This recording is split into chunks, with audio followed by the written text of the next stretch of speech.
Hola amigos, soy Renato Salinas, poeta y amante de los libros. En Con Colores Poéticos entrevistaré a mis amigos, los sabios de la tribu, los grandes poetas chilenos. Luis Ribano fue toda una institución en Chile.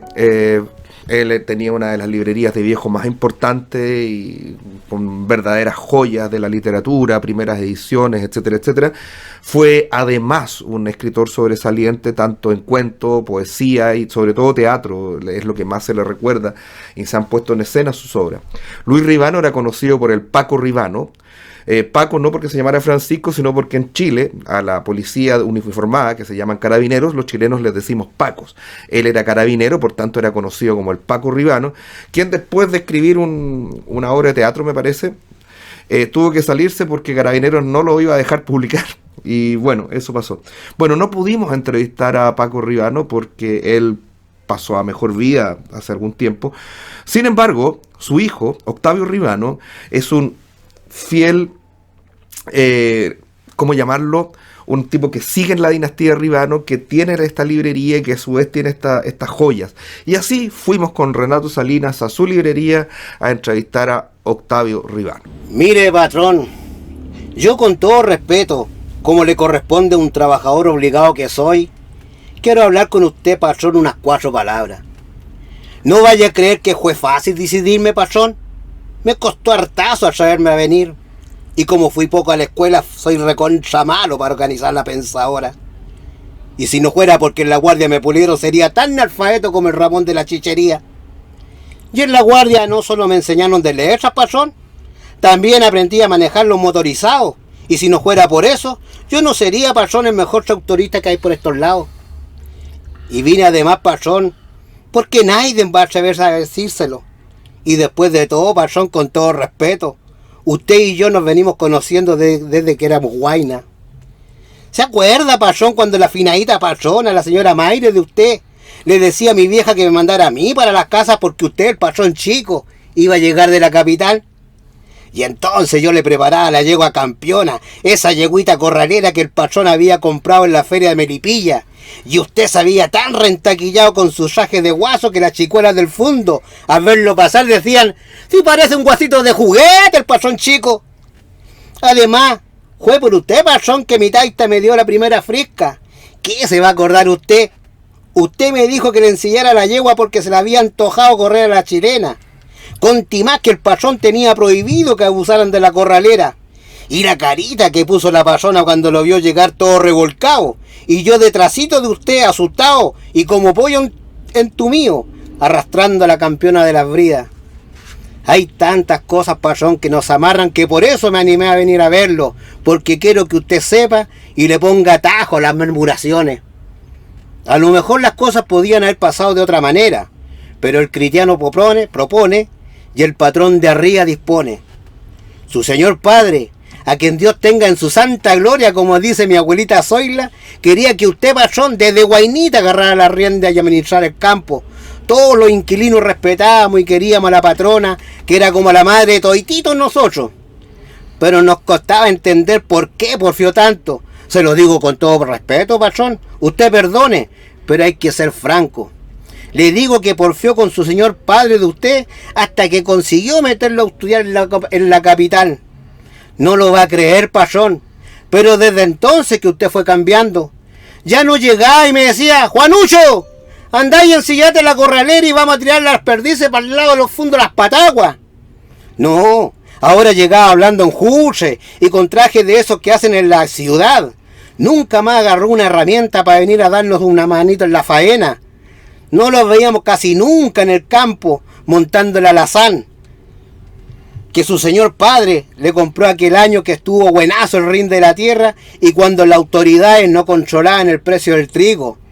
Las chicuelas decían: "El patrón chico debe estar enamorado de alguna santiaguina, po. ¿Cómo es que anda tan apensionado y triste paseando por el lado del puente?". Y harto cierto que era. Si hasta abandonó la escuela donde estaba estudiando abogacía y llegó a casado con la patroncita rubia. Alegre y sencilla la patroncita. Mala suerte que sea así, decían las viejas peladoras del lugar.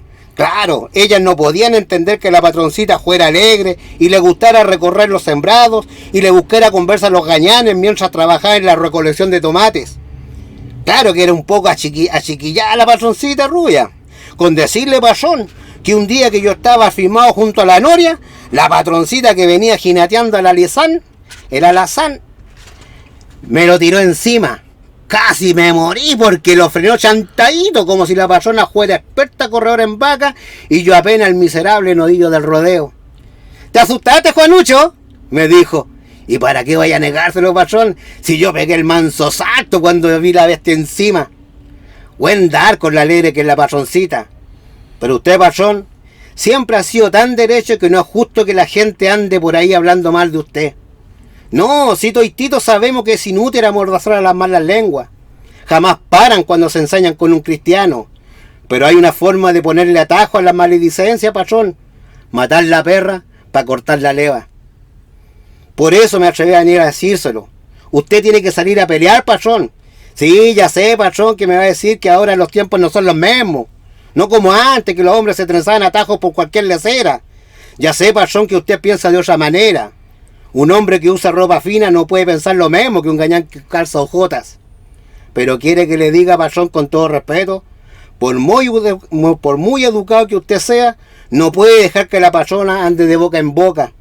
Salga a la cancha y desafía al canalla, sin miedo, patrón. Como le corresponde a un hombre de bien. Aquí tiene una quisca afilada y dura. La ese yo mismo en la frauca con un pedazo de sierra. Tómela nomás, patrón.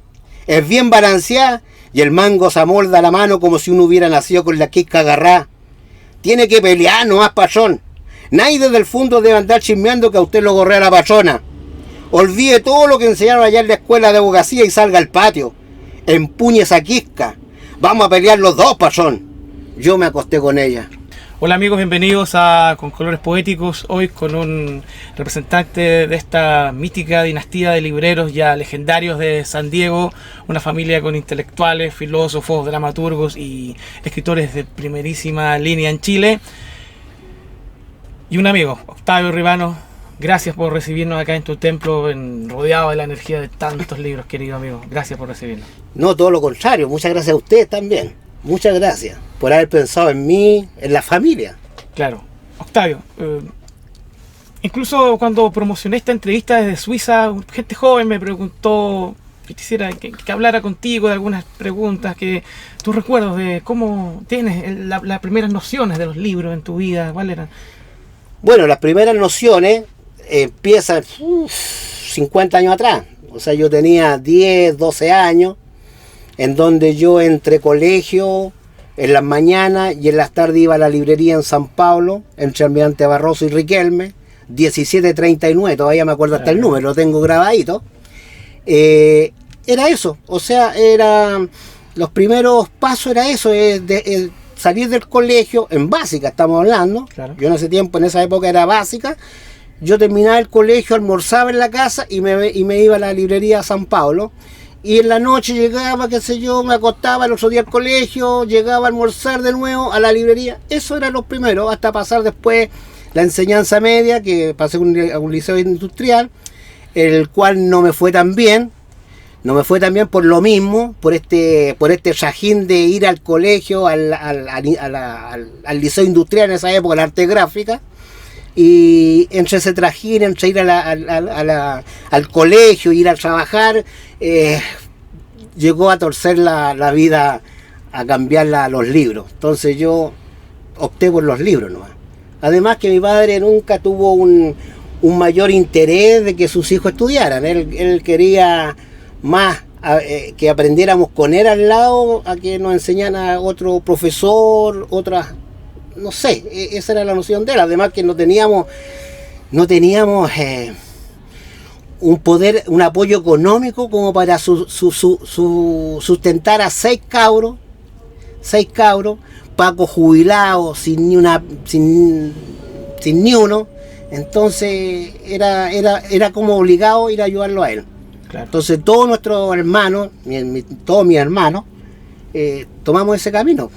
La mayoría, de 6, 4 tomamos ese camino en dejar el estudio por acompañar A mitadista, como decíamos. Está ahí. Alberto Foguet dice que tu padre es uno de los grandes escritores de Chile, uno de sus escritores favoritos, incluso las grandes antologías de dramaturgia de los últimos 100 años lo citan a él como también como unos grandes dramaturgos. ¿Qué opinión tienes tú de la obra de tu padre? Primero agradecer a Alberto Foguet. Yo siempre lo considero lo mismo.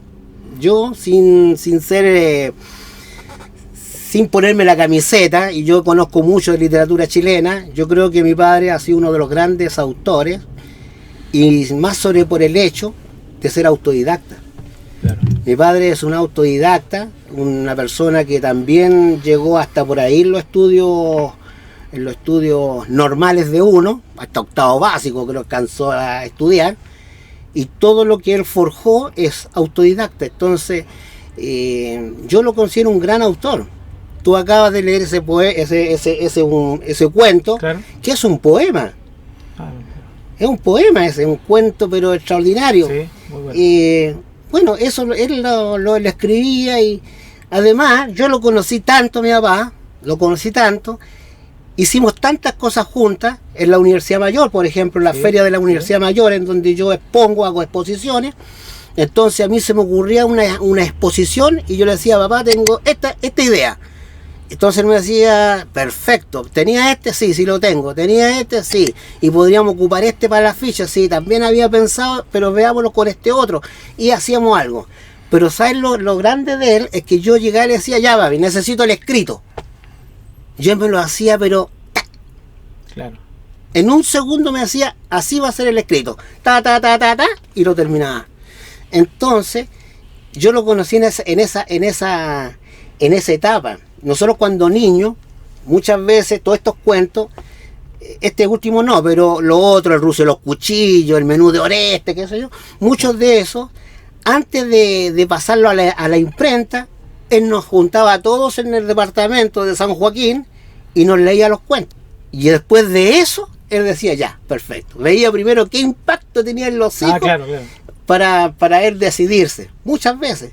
Entonces, eso yo lo que recuerdo yo de mis primeros pasos en esta cuestión de los libros, en este oficio de librero, claro. En este oficio de librero, en donde durante 50 años han pasado varios libreros, de los viejos, de la vieja guardia, libreros que se podrían decir, o sea, libreros donde Neruda era cliente, donde Mariano Latorre era cliente, donde Fernando Santibán era cliente.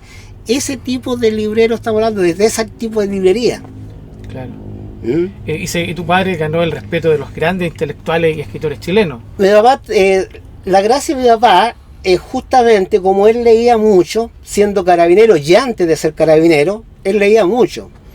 Entonces cuando él entra a la escuela, a carabinero, ni siquiera a la escuela carabinero, sino que a carabinero, de raso, él ya había leído mucho. Entonces, ¿qué le permitió? Le permitió que, como siendo carabinero, él tuvo mucho acercamiento a los barrios, por ejemplo, a la Alameda, en esa época, el Bosco donde se juntaban todos los escritores, periodistas, fotógrafos de los diarios, de las revistas. Entonces mi papá se hizo un ambiente, y como mi padre era una persona que leía mucho, entonces ya tenía tema, y los gallos lo encontraban, la Furcade, la María Elena Gerner, todos estamos hablando de la generación de los 50, claro. José Donoso, que se juntaban aquí, lo encontraban muy interesante. Por eso que mi papá, en uno de los prólogos, en un prólogo de Ruiz los Cuchillos, él dice, yo no quería ser el personaje pintoresco que algunos paternalmente le llamaban el Paco Ribano, yo quería hacer algo más. Exactamente. Entonces él se empieza a encerrar en sí mismo para poder ser el escritor que quería ser, porque antes él era editor. La cercanía de la literatura de mi padre es siendo editor. Claro. Eso es lo que empieza haciendo él. Pero como editor, qué sé yo, después como poeta, mi papá también escribió poesía. Sí. Muy poco conocido, pero tiene poesía. Y también hizo artículos en los diarios, que incluso ni siquiera nosotros muchos de nosotros, de nuestros hermanos, no tenían idea. Que mi papá era articulista de vez en cuando en los diarios, en las últimas noticias, en La Nación, en El Siglo, con artículos sobre escritores, sobre alguna temática especial, y eso era. Octavio, en el libro Esto no es el paraíso, cuenta la historia que tu padre fue llamado a retiro por escribir esa novela que relataba sus patrullajes por el barrio El Matadero, esa vida con los prostíbulos. Claro, en el fondo, ¿qué es lo que hace mi papá? Mi papá hace este invento que él tenía en su cabeza, y mucha gente, muchos escritores, lo aportillaban, o sea, no lo aportillaban, no, aportillar es otra cosa, es sinónimo, lo apoyaban a que, puta, Paco, tú tienes historia, sabes contarla, escribe, claro, tú tienes temas. Entonces, escribe algo, te escribe sobre, bueno, tú eres carabinero, escribe sobre el cuerpo carabinero. Entonces, mi papá también hace un reconocimiento mucho de la María Elena Gerner, ¿ya? Que la Gerner, siendo una escritora, dramaturgo, actriz, estaba muy, y ella lo apoyó mucho en escribir, cómo escribir. Entonces, por eso que mi papá, con esa novela que él escribe, de sus vivencias, que son, como es toda la ficción, pues la ficción es entre la realidad con el sueño. Entonces, eso es lo que hace. Y la Gerner lo empieza a enrelar cómo narrar mejor, le empieza a corregir los manuscritos, sin meter manos, pero sí dándole algunos consejos. Una guía, claro. Y de hecho, una de las anécdotas es que esa obra, cuando mi papá la escribe, la manda a un concurso, y en donde dentro del jurado estaba la Gerner. Y la Gerner se opone al primer premio. Todo el jurado quería otorgarle el primer premio a esta novela, y la Gerner se opone aduciendo de que ella había prestado cierta ayuda para hacer esta novela, lo cual todos acceden, mi padre sobre todo, y obtiene el tercer premio. Era el concurso de Zigzag, en donde ganó la Fourcade con novela de Navidad. Segundo salió Miguel Franco con una novela Nunca como antes, y el tercer lugar lo obtuvo mi padre con Esto no es el paraíso. Y me parece que también premios de consuelo, o ¿cómo se le llamaban? No tenían premio consuelo, eran menciones honrosas. Estaba Jaime Valdivieso, y no me acuerdo quiénes los otros. Guillermo Matías creo que era otro.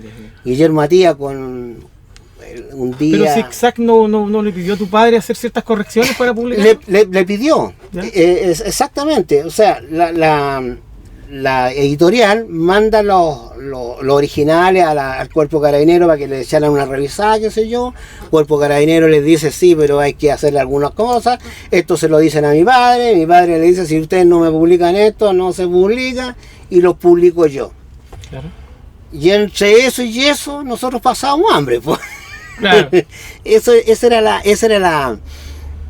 era el afán que tenía mi papá. O sea, hasta sacrificó a los hijos. Siempre me acuerdo de Pablo de Roca, que también sacrificó a sus hijos en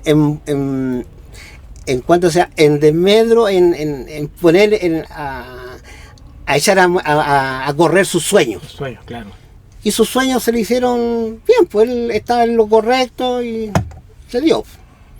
Pero eso, en el fondo, el cuerpo carabinero se negó a que se lo publicara. La Zigzag le siguió, no lo quiso premiar, lo premió, pero no lo publicó. Claro. No lo publicó, y mi papá lo publicó por cuenta de él, pero el costo significaba de que él tenía que ir de oficina en oficina, ir ofreciendo este libro a las mismas librerías Nacimiento, a la Proa, a las librerías grandes que estaban en ese entonces, la Casa del Libro, la Feria Chilena del Libro.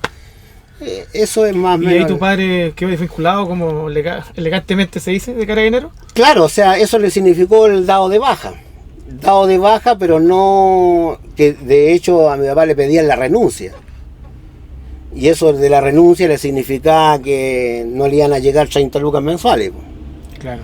Entonces, no, pero él le dijo, no, si no les gusta, échenme. Entonces el cuerpo carabinero lo echó. Entonces mi papá, hasta el día que él falleció, siguió siendo carabinero en retiro, Claro. siguió ocupando las dependencias. Mi papá falleció en el hospital de carabineros por ser jubilado de carabineros. Entonces, y eso es lo que él agradecía. O sea, mi papá, conversando yo las últimas horas con él, eso para él era su felicidad. O sea, la atención que tuvo sus últimos días en el hospital de carabineros, me decía, mira, con la atención que me han dado estas cabras aquí, estas chiquillas, me siento pagado. Claro. Entonces, además que a mi papá le fue muy bien en lo que es librería. Mi papá fue muy completo en ese sentido, fue un gran comerciante, vislumbró muy bien los negocios, no, le fue bien, fue exitoso en ese sentido. Mi papá fue exitoso como librero, como editor, porque sus cosas de ahora son un poco menos que son incunables. Claro. La hoja de poesía, búscate una hoja de poesía firmada por Nicanor Parra, o por Jorge Telier, o por Rolando Cárdenas. Exacto. Él la hizo. Entonces, en ese sentido, fue muy adelantado. Le fue muy bien como escritor, le fue muy bien como librero, como comerciante, y le fue muy bien como dramaturgo. Claro. Y todos de la nada. Porque además, el libro cabecera de mi papá era un libro que se llamaba De la nada a millonario. Siempre. Gozaba esos libros. Tu padre comenzó ya en la etapa de carabinero, quedaba atrás. Comenzaría entonces la del librero. Ya del librero. Los propios libros que estaban en la casa fueron los que salieron a la cancha y Claro, a la venta. de todas maneras fue eso. O sea, es lo mismo que yo hice después. Cuando yo me retiré de mi padre, Claro. yo me salí con una caja de libros. O sea, yo no saqué nada de la librería. Yo me retiré, un día salí y no volví. Exacto. ¿Y qué es lo que hice? Empecé a vender los libros míos. Y tu padre se fue al viejo barrio San Diego. Explícame, ¿qué es eso de comprar el derecho de llave de una librería de viejo? Antiguamente el significado es de que yo te vendo este espacio, ¿Ya? porque este espacio tiene clientela, Ah, correcto, ya. ¿cierto? Ya, sí, sí. Por ejemplo, el espacio que mi padre dejó en San Diego tiene un nombre y tiene una clientela, porque ese local era del Paco Ribano, Luis Ribano. Un prestigio, claro. Es un prestigio ganado. Ahora, ¿cómo yo lo mantengo? Ahí está Claro. en cómo yo usufructo de esto, o para bien o para mal. Entonces, eso es lo que uno antiguamente se decía el derecho de llave. Entonces, yo te vendo el derecho a mi librería, pero con las clientes que van a venir, porque los clientes saben que estoy aquí. Ahora tú encárgate de que el local siga siendo, Se mantenga a flote. que siga manteniéndose a flote, con la misma inteligencia, con la misma audacia y con la misma sabiduría, po. Eso es lo que significa el derecho de llave. De hecho, ya. Y ahí tu padre comenzó, aparte de escribir novelas, a escribir dramaturgia y le fue extremadamente bien. A mi padre le fue muy bien, incluso con la primera obra. O sea, mi padre, yo me acuerdo muy bien, porque mi papá también, como siempre, trabajamos con él. Él, después de la librería, nos íbamos a los ensayos. Claro. Nos íbamos a los ensayos, entonces lo acompañábamos a los ensayos. Mi papá patiperrea con nosotros, po. Y nos íbamos a pata y para ahorrar plata del taxi, nos decía, vea, caminamos de aquí a Avenida Mata, y en Avenida Mata tomamos el taxi. Y después de Avenida Mata nos decía, oye, pero si para Franklin nos quedan re poco, vamos caminando hasta Franklin, vamos caminando hasta Franklin. Y después de Franklin, oye, si nos vamos por aquí, vamos a llegar. Hasta que al final llegamos a pata a la casa. Esa era una forma de que mi papá ahorraba, pero más que ahorrar, mi papá, esos caminos le servían para reflexionar y para saber y para ir conociendo a sus hijos también, pues. Lógico. Entonces la compañía de sus hijos, porque lo hacíamos de los 6 hermanos, 4 lo hacíamos, 3 algunos, algunas veces 2, algunas veces 3 y algunas veces los 4. No, y aparte, yo estaba en el liceo, en un liceo industrial, y recuerdo que todo el liceo, los 500 alumnos, fuimos a ver dónde está la Janet. ¿Dónde estará la Que Janet? estaba en el Teatro Antonio Varas. De que no, fuimos, Claro. hicieron unas pruebas y hablamos con los actores. Esto era. Y yo varias obras de teatro tuvimos de tu padre, tuvimos que después la asimilé con el paso del tiempo, el Paco Ribano, él mismo que vimos en la obra de teatro. O sea, la juventud, y claro, por lo menos los 90 en masa partía de las obras de tu padre. Yo lo recuerdo, la de Ruso los Cuchillos, que se hizo también una obra de teatro. No, si tuvo una... Ahora, la gran apuesta de mi padre en que todas estas obras fueron puestas en escena con plata de él. De él. de él. Él sacrificó gran parte de la vida de sus hijos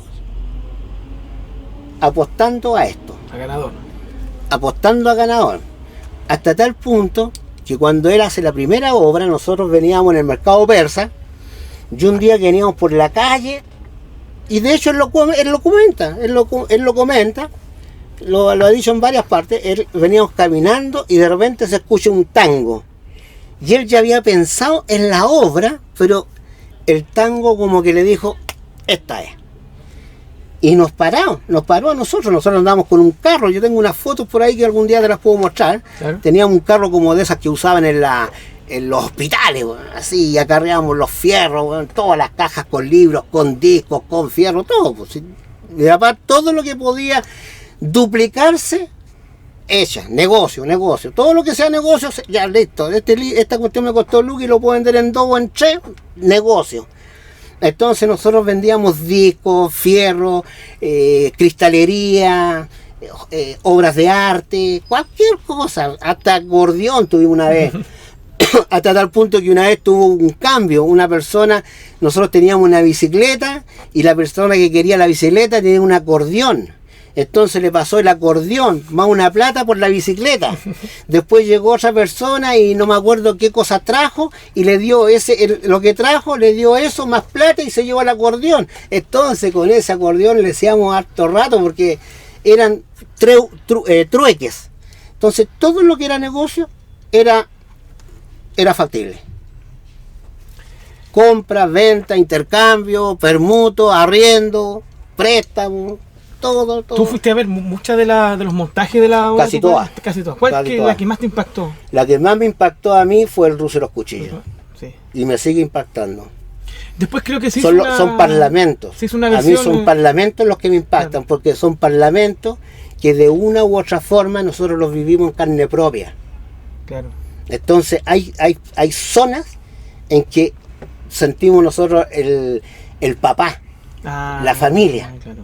Entonces hay parlamentos, por eso que la gente, cuando el autor siempre cuando está viendo las bambalinas, no lo que ve el espectador ve y le encanta, Claro. pero el autor sabe que se pifió, no remató bien el chiste, no hizo bien esta cosa. Claro.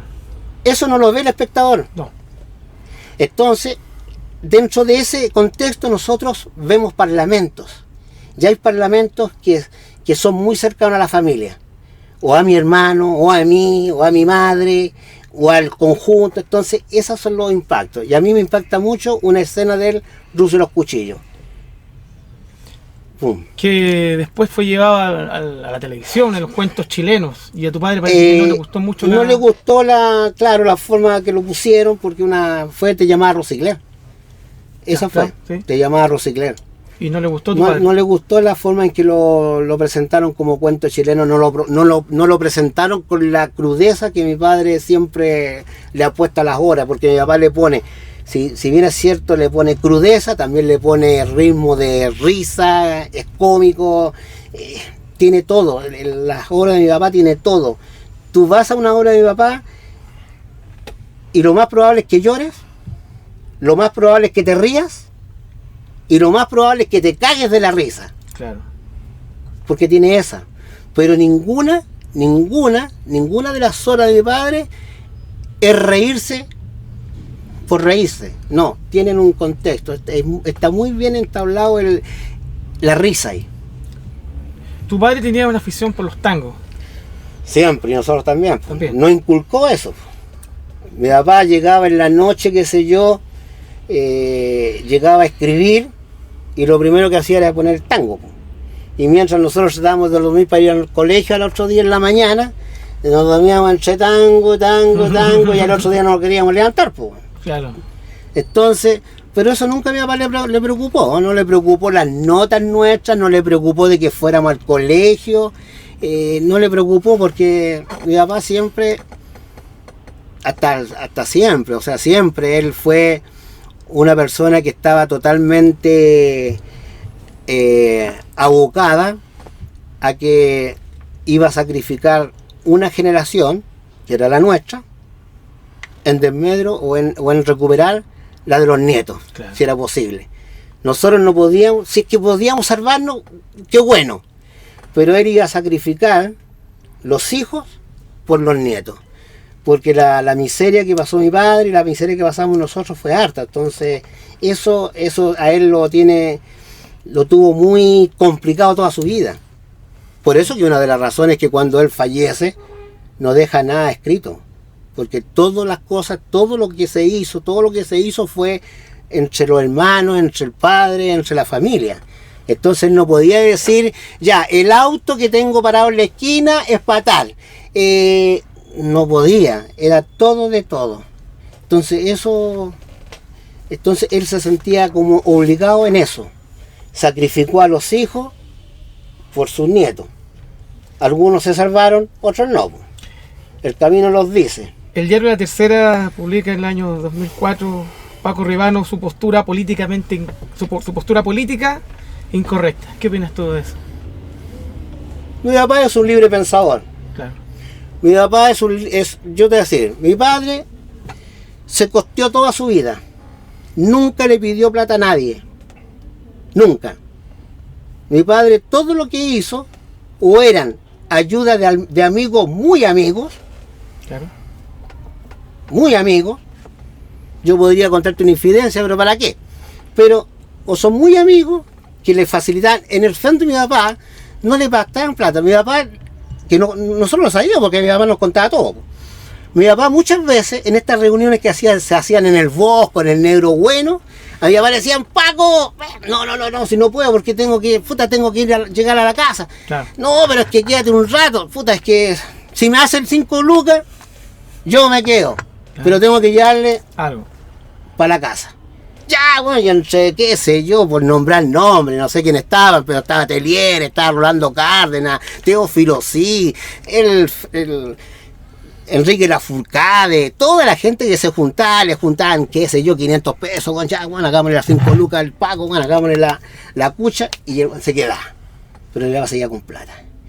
Entonces, todas las cosas que mi papá hizo, no las hizo debiéndole a nadie. Claro. Por lo tanto, él podía ser libre. Lo dice. Sí, lo dice en un prólogo. No hay nada más maravilloso que ser libre. Pero no libre de esa manera hueona que algunos desean, que no es más que una cierta libertad para moverse dentro de planos estrechos. Claro. No, yo hablo de esa libertad que consiste en ser uno mismo, siempre y en cada instante. Tan libre que ni siquiera a nadie se le ocurriría comprarlo. Claro. Eso.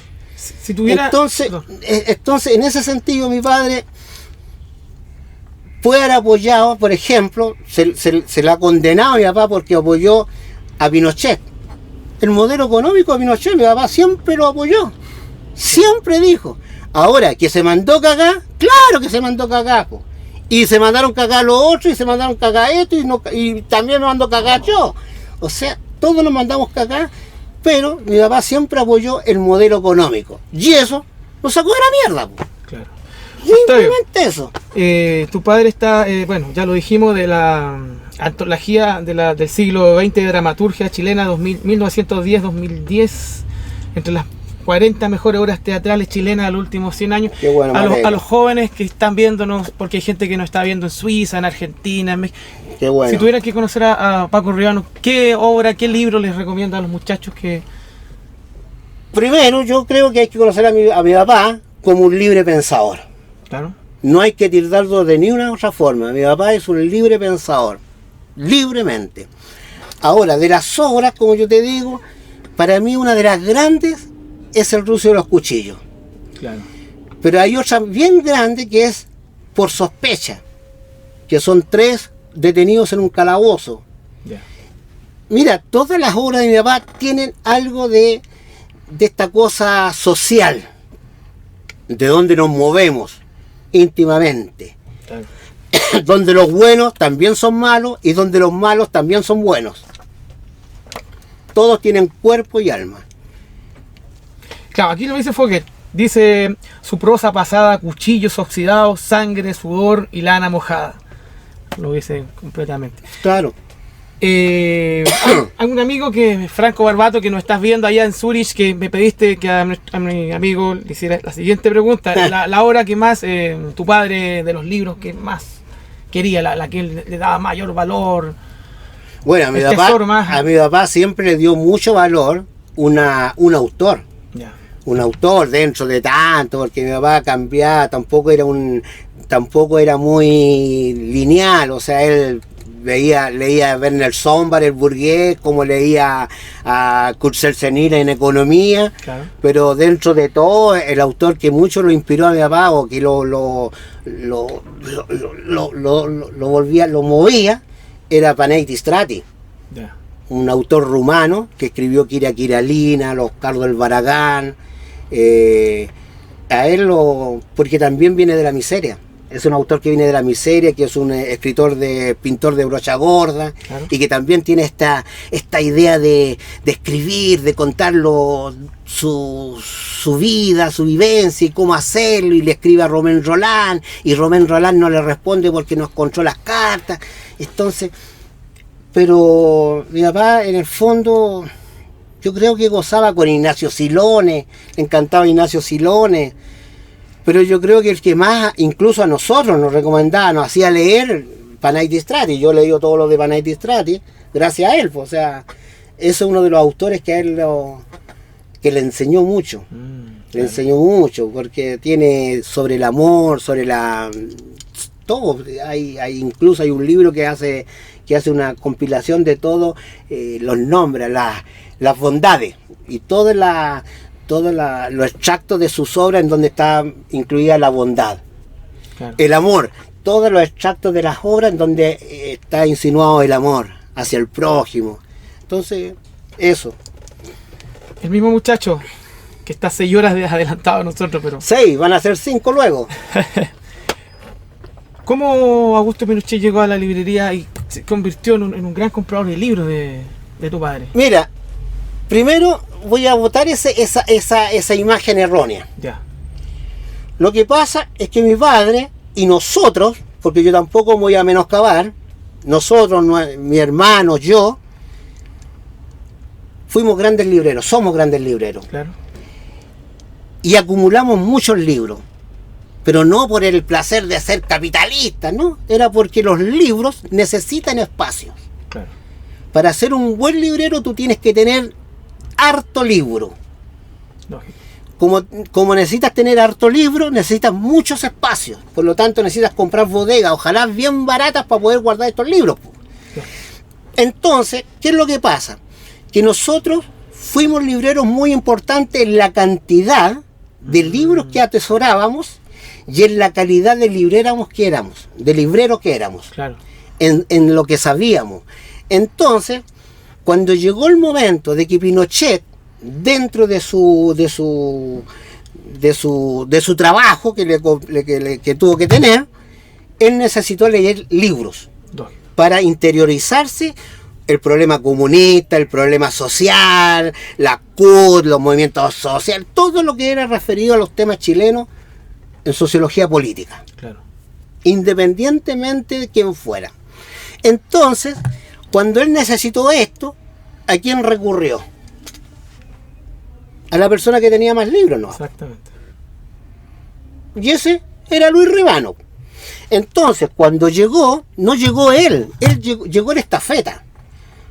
Llegó en estafeta, uno de los estafetas, porque dentro del lazo que nosotros atendimos, hubo 3 o 4 o 5 estafetas diferentes, en donde llegaban, oiga, el jefe me dice que usted es la persona que que tiene mayores libros y que lo podría ayudar en esto. Claro. Ya, entonces me llegaba, me decía, a ver, Octavio, porque yo era, dentro de los hermanos, el que manejaba todo el tema chileno. Yo soy dentro de los hermanos el que sabe más de Chile. Claro. Poesía, literatura, arte, política, economía, todo lo que tú quieras. Claro. El que más sabe de ello soy yo, y ellos te lo pueden corroborar. Claro. Yo era la persona que me encargaba, porque todos nos teníamos un diferente. Mi hermana se dedicaba a las novelas, mi otro hermano se dedicaba a la filosofía, yo me dedicaba a lo que era chileno. Entonces, cuando llega uno de las estafetas, y llega con esta moción de que necesitaba, el jefe necesita leer sobre este tema, y está aquí y aquí, entonces mi papá me llega, Octavio, necesito que le saques fotocopia a todas las portadas de este tema. Entonces yo llegaba y decía, perfecto, temas sociales, políticos, ya, perfecto. Entonces yo le hacía portadas, a las portadas de los libros que yo consideraba.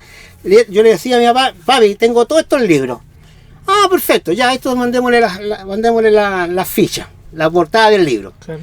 Y esa portada venía a la estafeta de nuevo, los retiraba y se los llevaba al jefe. Claro. Después de unos 2, 3, 4 días, llegaba la estafeta de nuevo con ese archivo, y venían las fotocopias de las portadas, venían tiqueadas. Estas dos, las que le interesaban más, dos. Claro. Un tiqueado era, tengo que verlo, Claro.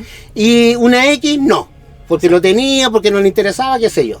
Ese era el contacto que nosotros teníamos. Nosotros el contacto que teníamos con Pinochet eran los estafetas, Claro. y no él. Lógico. Y no él. Y el contacto que tenía Pinochet con nosotros eran que nosotros éramos los que teníamos más libros para poder alimentar lo que él necesitaba. Exacto. Eso es lo que ocurrió. Entonces, a raíz de esto, se produce esto de que el librero de Pinochet, no, él era mucho más amigo de otro librero, que él iba a verlo cuando era capitán, que era don Juan Sadé.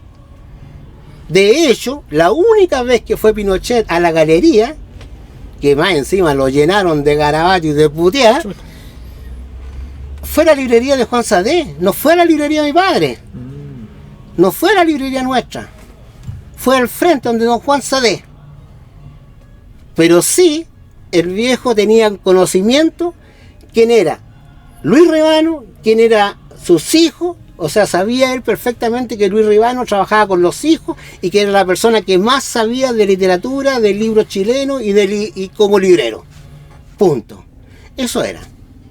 Claro. Eso era el meollo. Y el mito claro. también. Que Y el mito. Yo te voy a contar otra cosa, otra anécdota. Yo en los años 76, qué sé yo, 75, estamos 74 puede haber sido, estábamos en Mapocho, en la feria. Y en Mapocho los días sábados nosotros ocupábamos 2 puestos, 4 por 3, o 4 por 2, porque el sábado no todos los ferianos iban. Claro. La feria del persa era el domingo. Claro. Y el sábado se hacía quien quiere ir, y se instalaba en Balmaceda. Y en esa época yo me instalaba y nos instalábamos con mi hermano mayor, que se arrancaba muchas veces a pescar más que estar con nosotros, y mi padre que estaba en San Diego. Pero la mayoría de las veces estaba yo con mi hermana Graciela, Claro. o con Marcela, que viene a Estados Unidos, estábamos ahí y vendíamos estos libros, que eran puros libros políticos. Pero, ¿qué es lo que hacíamos nosotros? Mi papá, como no era un gil, él leyó uno de los bandos en donde viene la prohibición de los libros, y los libros que prohibían eran los libros que eran eróticos o pornográficos, la pornografía, y los libros que incitaban a la guerrilla. Claro. Entonces, obviamente que el diario del Che yo no lo tenía, pues el guerrilla contra guerrilla no las tenía, pues las actas Tupamara no las tenía, pues. Lógico. ¿Para qué? Pues, si están. Pero sí tenía El Capital de Carlos Marx, el Anti-Düring, Claro. tenía ese tipo de libro y tenía lleno. Y resulta que una de esas veces aparece una persona. Y apareció el sábado. Y vuelve a aparecer al otro sábado. Y vuelve a aparecer el otro sábado. Hasta tal punto que llegaban ahí, a ese puesto, llegaban de repente, yo tenía 5 carabineros, weón. 5 carabineros. Y todos codeándose así, weón. Mira. Y nadie se atrevía a decir nada porque no se podía. Bueno, porque no eran prohibidos. Claro. Y resulta que este gallo, que iba asustado. Y un día yo le digo, mira amigo, si tiene algún problema, vaya a San Diego, a la librería nuestra, no vaya a pensar que esta es una casa de bobo, y ahí va a estar más tranquilo.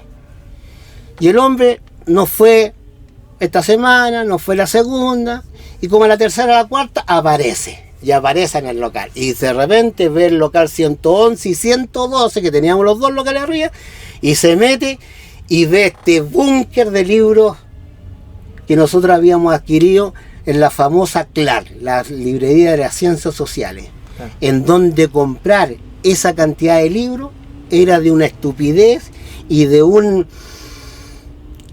no era estupidez, sino que había que ser bien de cabeza para... Nadie se atrevió, mi papá se atrevió. Y compró muy barato porque había que liquidar esa librería. Porque eran todos libros marxistas. Sí, pero fíjate que la filosofía no estaba prohibida. No. Eran otros temas. La Marta Haneke, qué sé yo. Bueno, y resulta que este gallo fue un gran cliente mío. En donde me compraba actas bolcheviques. ¿Cuántas tenía? 30. Las 30. La Academia de Ciencias de la UR, el Manual de Economía Política. ¿Cuántas tenía? 20. Las 20. Esta otra, 20. Esta otra, el anti-During, 15. Ya, todo me lo llevo. O sea, se da el otro lado. Claro. Octavio, tú ahora estás en un proyecto bien interesante, del cual me has conversado, donde están todos los premios nacionales, están sus cartas, están sus fotos. Sí. ¿Puedes contar un poquito de esto antes de terminar esta interesante entrevista? Mira, bueno, tengo varios, yo vivo con proyectos. Claro. Voy a ser el antipárrago en el antiproyecto, porque vivo de proyectos, pero uno de los que estoy últimamente estoy viendo aquí, a ver si me alcanza el billete también, claro, porque todo esto se mueve con billetes, me cuesta, no sé, soy como mi padre, me cuesta pedir plata, no sé pedir plata. Un proyecto grande en donde yo quiero hacerle un homenaje, rendirle un homenaje a los escritores chilenos. Claro. ¿En qué? En hacer un museo del escritor, en donde yo he acumulado durante, no voy a decir 50 años, que es lo que yo de librero, pero sí hace 20, 30 años, se quedó un vídeo, no importa, donde yo he acumulado, he juntado para este proyecto, para esta idea, que fue es una cosa que a mi papá se le ocurrió cuando él empezó también. Esta es una idea que mi papá tuvo desde cuando era carabinero y que nunca lo proyectó. Claro. Entonces ahora yo con más plata que cuando él empezó, claro, con más plata, con más libros, con más ideas, más quiero llevarlo, y es un museo del escritor chileno, en donde yo quiero hacer un homenaje. ¿Por qué? A ver, la idea mía es que aquí en Chile existen el Museo Vicente Huidobro, claro, el museo que quieren hacer, el Museo de Nicanor Parra, que no sé si se llegará a cargo, pero está en proyecto. Está el Museo de Neruda, ¿sí?, la casa museo, sí, de Pablo, claro, Neruda, sí. Y está el Vicente Huidobro, Nicanor Parra, Pablo Neruda. Y yo estaba pensando, decía, y si estos tienen una cosa personalizada, ¿por qué yo no hago una cosa generalizada? Eso. Entonces, el proyecto mío es incluir a estos 3 más 200 escritores importantes que tiene Chile. Claro. Enrique Lin, Jorge Tellier, mi padre, Luis Ribano. Ahí mostrando las primeras ediciones. Primeras ediciones, fotos, manuscritos, todo lo que me llegue, todo lo que me pueda llegar, todo lo que yo pueda acumular. ¿Eso lo vas a exponer en universidad, colegio? No, la idea mía es hacer un museo. Un museo, ya, correcto. Hacer un museo. Esa es la idea mía, es hacer un museo. Tengo el proyecto aquí de museo, tengo cierta plata que me podía alcanzar, pero no quiero quedar con el elefante que puta, me faltó plata y y ahí se quedó como el elefante, como varias cosas que se han hecho aquí en Chile, en donde quedan botadas. Yo quiero hacer una cosa que sea bien pensada, bien hecha. Entonces, yo estoy pensando en 2 premios Nobel, los 50 premios nacionales, más 100 y tantos escritores importantes que no han tenido estas 2 premios importantes más reconocidos. Claro. Que es el caso de Vicente Huidobro, Oscar Castro, Enrique Lin, Jorge Telier, Rolando Cárdenas, Enrique Lafourcade, María Luisa Bombal. Entonces, eso es lo que yo quiero proyectar. Y de todo esto yo tengo primeras ediciones, fotos, manuscritos. Entonces, para esto es el proyecto. Maravilloso. Gracias, Octavio Rivano, por recibirnos. Fue una fiesta y unas palabras de despedida para todos los amigos que nos están viendo. Bueno, primero agradecer esto, porque no sé, me siento con lo que yo he visto de lo que están haciendo, me siento halagado por esto, así que reiterar mi agradecimiento a los dos. Y bueno, conozcan la obra de mi padre, es un escritor importantísimo, clásico en Chile, va a ser un clásico, lamentablemente falleció sin haber terminado la obra cumbre, que tendría que haber sido su autobiografía, claro, o sus memorias. Pero eso, me agradecido y sigan viendo este tipo de programa, que sí se aprende mucho. Hasta yo aprendo mucho. Gracias amigo, gracias.